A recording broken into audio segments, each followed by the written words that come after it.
Neil, I want to ask you, in this film, it's a solo performance. Jonathan has made other works with you where you're playing with bands. Can you talk about the difference between coming out solo, coming out with a band, how you make those choices? Well, I played quite a few shows with the band in the last 5 years, and then there was 45 years before that where I did a lot of them too. And I did some solo shows during that time, and there's a certain advantage to the solo performing thing, but I think there's also a distinct advantage to having your bandmates out there playing with you and feeling the rhythmic energy that happens between the crowd and the band, and that's always great. And I've been lucky. Even last night, I was lucky to play with a great band. So.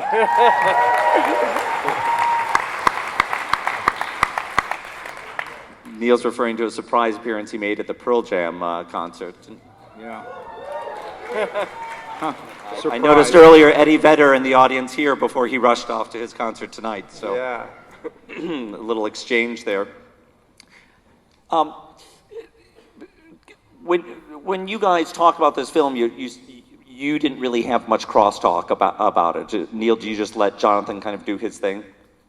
Oh yeah, I always let him just do his thing because his thing is great. So I just don't mess with it. He lets me do my thing too, So we have a lot of respect for each other, and we work together as a team, and we talk to each other if we have anything to work out. And so it's always fun. It's always good, and he loves music, and I love movies. Yeah. So. How did that relationship begin? How did you guys meet? Well, back in 1993, and we were editing. I'll tell this in a fast voice because it's a funny story, but it's got a couple of details. So we were doing the movie Philadelphia, and thank you very much. And I just thought, like our target audience are homophobic young white men. That's who we want to have see this movie. This is who we want to have affected by the movie. We don't want to preach to the choir with this thing. And I thought, what if we could start the movie off with like a Neil Young anthem, like Southern Man or something like that, and like reassure the guys that Neil thinks this is okay. So this is my fantasy. So we cut the opening credit sequence to Southern Man, and we called up. I got on the phone with Elliot Roberts, and he agreed to let us send a tape of the movie, and including the sequence cut to Southern Man. And we heard back that Neil was interested in the subject. He'd take a look, and suddenly Neil had done a song, and they were sending us a demo of it. And I arrived at and got... Demo, that was the finished product. Well, it turned out to be the...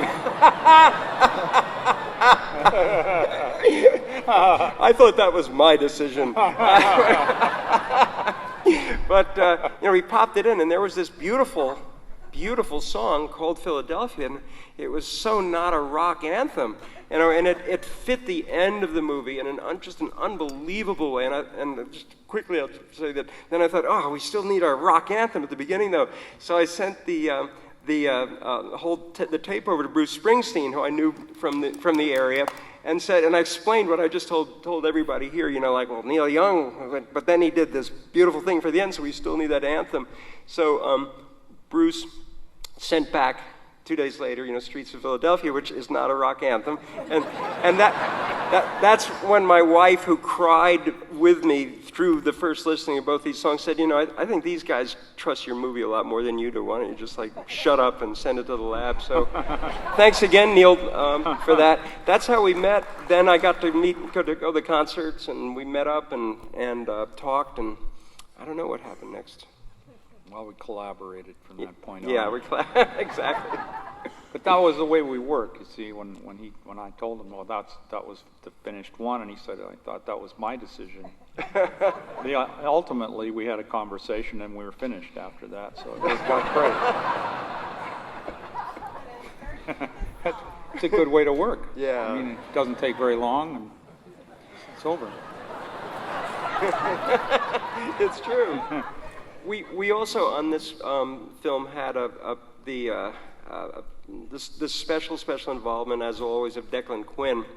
And the camera team was very, very special in a number of ways. You know, we didn't want to do anything fancy. And, you know, when the first movie we did, full-length movie we did together was Neil Young, Heart of Gold. And that was a very, thank you! And, you know, that's something we just talked every single day for months beforehand, and the whole concept of what to do with these beautiful new songs from Prairie Wind turned into a premiere of these songs before the album even came out at the Ryman. And, you know, we overseed the design of the backdrop and decided together that it would be, we want to have kind of a Grand Ole Opry format, and Neil brought Manuel in to make a different costume for every person on the stage, which at a certain point got quite extensive. And it was just a very elegant, crafted kind of, we really wanted to pay homage to Nashville and the Grand Ole Opry and the tradition. We were very reverential, and we tried to kind of invoke that. So then the next movie we did was Neil Young Trunk Show, and we decided, you know, let's do a response to all that elegance, and we tried to make, you know, really shoot from the hip, funky, punky kind of movie, which I love very much, and I hope that Warner's puts out on DVD someday, because it got really nice reviews in its moment in the theaters. This time, this felt to me like, you know, let's keep it super simple here. Let's make sure we always have, you know, that we have a dedicated, beautiful close-up camera and a fabulous full figure shot, a nice waist figure, a close-up of the guitar for every song.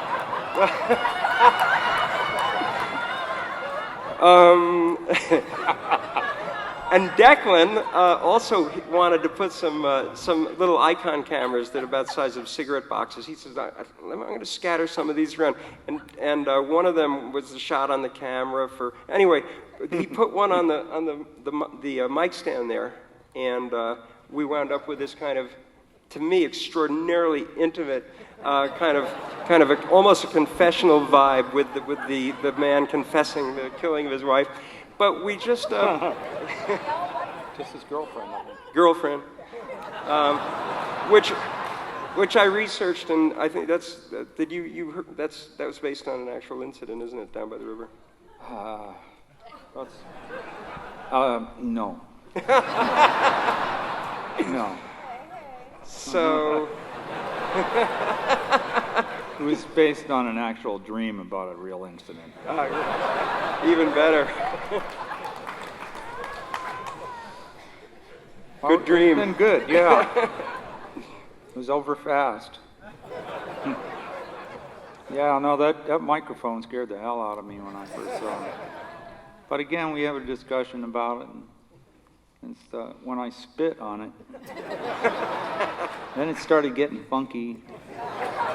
And then, you know, the lights changed and it turned blue, and I was getting psychedelic, and the music was pounding, and I was repeating some phrase over and over again, and the piece of spit was going, ooh, ooh, ooh. We knew we had the genius at that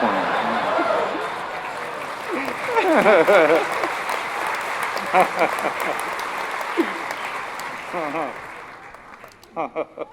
He's a tolerant artist. Neil, there's a lyric that resonates special here where you refer to the streets of Toronto as in your early days of music. I wonder if you can talk about the things that you took out of Toronto as a musician. Well, you know, I was a complete failure here, actually. Couldn't get a job in this place. But I had a good time trying, you know, and there were a lot of people that saw me failing, and I got some really terrible reviews, but I knew I was good, you know. I said, no, I'm just in the wrong place, you know. But I liked it here, and I grew up here to a great extent, and living on Huron Street down there, and I had a good time, and tried to make it work, and we just couldn't get a job. We just tried and tried, but we couldn't get work here. And I'd done well in smaller cities in Canada, and I thought if you know, this was kind of an accident coming here so soon, because I wasn't ready maybe, but because my car broke down. So I came here. Well, it seems like you're doing okay now. Yeah, things worked out. I'm happy. Things worked out fine. Thank you, everybody. It's great. Okay, we're going to try and go to the audience for some questions if you promise to be well behaved. Can we bring up the house lights? If you raise a hand, I will call on you. You can ask your questions, try and keep a question. Well, here we go, right here, this gentleman right here. Hi, Neil. I've been a fan for about 40 years. My son goes to school where he used to for a couple of years, I think, at John Wanless and in North Toronto. And I'm just wondering how often you think about the old days when you were a kid, whether here, Winnipeg, you like that. Well, Think about those things. I think about it recently. I've been thinking about it really a lot, because I just wrote I wrote one book and I'm writing another one, and I was just kind of skating through some of those things. And so very recently I've been thinking about it a lot and what happened and, trying to sort through it. One thing that happened is I went to a lot of schools. I went to sometimes 3 schools in 1 year, I went to multiple schools while I was growing up, and I literally only the longest I stayed in a school was like 2 or 3 years, just once that happened.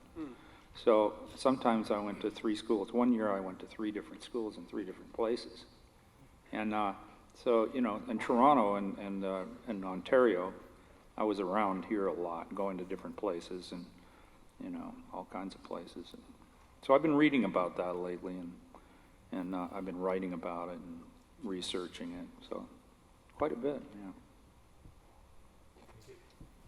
Question right here.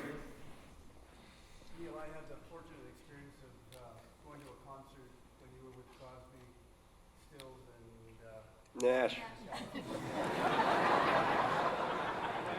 wonder if you still stay in touch with those great musicians that you once played with. Do I still stay in touch with Crosby, Stills, and Nash?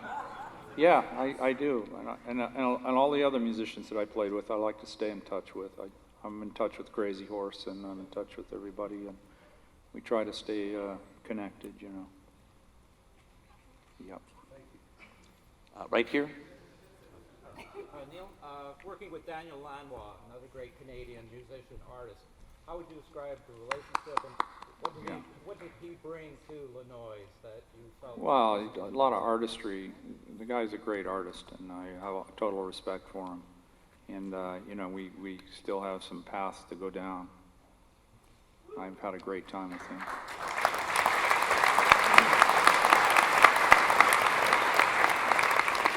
Go a little further back. The gentleman in the tie. If a guy wears a tie to a Neil Young concert, then his wife gets to ask a question.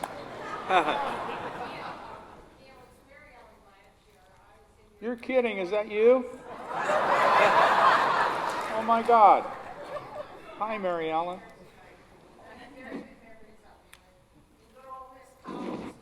Yeah. So when I dropped off that present for you that I won at the Mayfair, we were in grade 4, and I won on a coin toss. I won, and it was astounding, just that. But my prize was this great thing, and it had a lot of little jewels or marbles or something. It was shiny looking, and I really kind of had a crush on Mary Ellen in grade 4.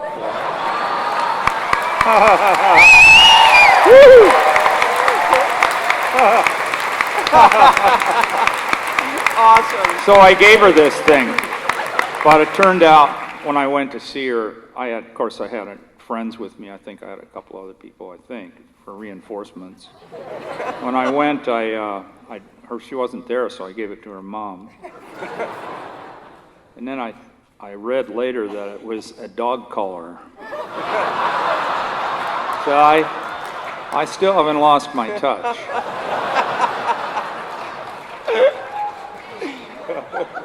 Are there any other old classmates of Neil Young in the house? Be careful. There's one. How about in the back there? Old friend. Yeah, you, sir. Yep, with your hand up. Go ahead. Yeah, I've been a big fan for many, many years since the late 60s, and I have a picture here if you want to take a look at it. It's our reunion in Pelham High School, 1987. Nice. 100th anniversary next year. Oh, yeah, oh, sure.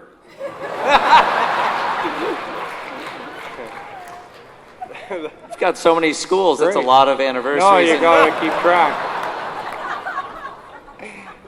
Okay, enough with the classmates. Who else has got a question? Yes, you, ma'am, right there. Okay, now I'm confused. Was it a nose print in that one shot, or was it a spitball? It was, I think it was, what happened is, you know, a particle escaped. Is that on the?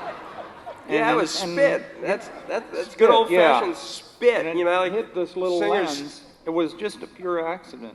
And when we looked at that that night, and then Declan was like, "Oh, some of it's good and some of it's not." And then but I like it. And then when the spit came, he went, "Oh God, no!" And I was like, "You kidding it?" And we just got that's like How $100,000 personal can you special get? effects. how personal can you get? We have time for a couple more questions from the audience. Let me. How about this woman right here? I noticed that you were wearing a Manitoulin hat while you were driving. Yeah. Trade that for a Jets hat? Would I trade it for a Winnipeg Jets hat? I don't have it with me right now. And no, I wouldn't. But thank you anyway. I'll ask the guy in the front row. Neil, this isn't really a question, but Goof couldn't make it today because he was moving from town to Oh, just out wow. of town. So he asked me if I could give you this. Does Goof Whitney? Put it down there. Yeah, We'll pick Goof it up Whitney. later. Flying it over here. Risky. He said to say hi to you, and Great, good. Well, say hi to him and his brother too. I will. This is so bloody interesting. This is the guy, yeah. This is the guy who gave me the, you know, gave me the money to walk up to that lady and tell her she had a fat ass. The money he owes you. This is the Does guy. it feel like there's a nickel in A there? private message from him. God knows what he wants me to do now. Watch out, Jonathan. You here in the third row. Daniel, how are you doing? Was wondering what you think of the Youngtown Museum in Omini. Question was, what do you think of the Youngtown Museum in Omimi? Well, it's, you know, it's pretty personal. It's a personal question. I have trouble. I think I don't know what to think. What would you think if there was a museum? That's the thing. I look at everybody and I go, what if each one of you had your own museum? You know, I do. I forget. It's like suddenly you look at yourself in the mirror after like a long time when you see something or hear about something like that. So I don't think about it much because imagine what it would be like to be always looking at yourself in the mirror. So that's why I really try to. I can't think. That one makes me a little bit uneasy. Well, not that it's a bad question. It's just makes me feel uncomfortable to think about it. You know what I mean? It's a museum. Yeah, that must be a nightmare to have a museum. It's not a museum.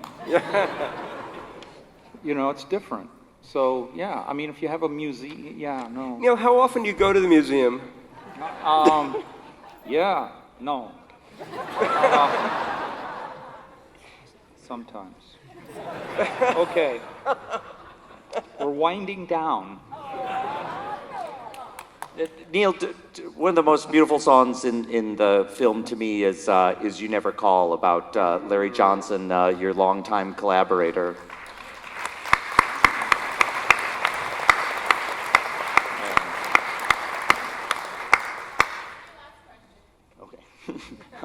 One of the beautiful things about filming Neil Young Journeys here in Toronto a couple of months ago was that you know, Larry's spirit was present as always, but Larry's son Ben Johnson, who's a fabulous cameraman, was one of, along with Adam Volek, a great young cameraman from Canada who's out here someplace. And we had our youngest shooters, and one of them was Larry's son. And it was very, Yeah, very and we're all wonderful. here learning from the master, from Declan Quinn, and it was a beautiful thing. And you know, thank you, all you guys are out there. And also, I'd like to thank Elliot Roberts, because without him, we wouldn't be here. We wouldn't have this night. We wouldn't have this movie, and we wouldn't have another one of our things, because he enabled us to do this. And how? And how? I wish we could see him. Elliot, could you come up here for Elliot, a second? we're not going to leave Is until Elliot- you come here's up. Elliot. Please Here's stand Elliot. up. Let's just give Elliot a hand. Stand up, Elliot.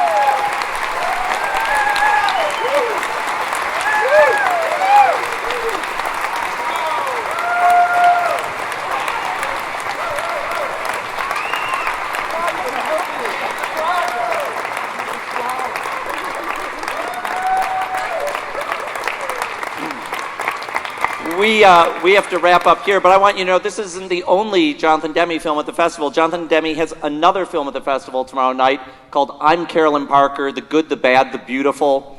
He's been filming it for several years in New Orleans. It's a beautiful, intimate portrait.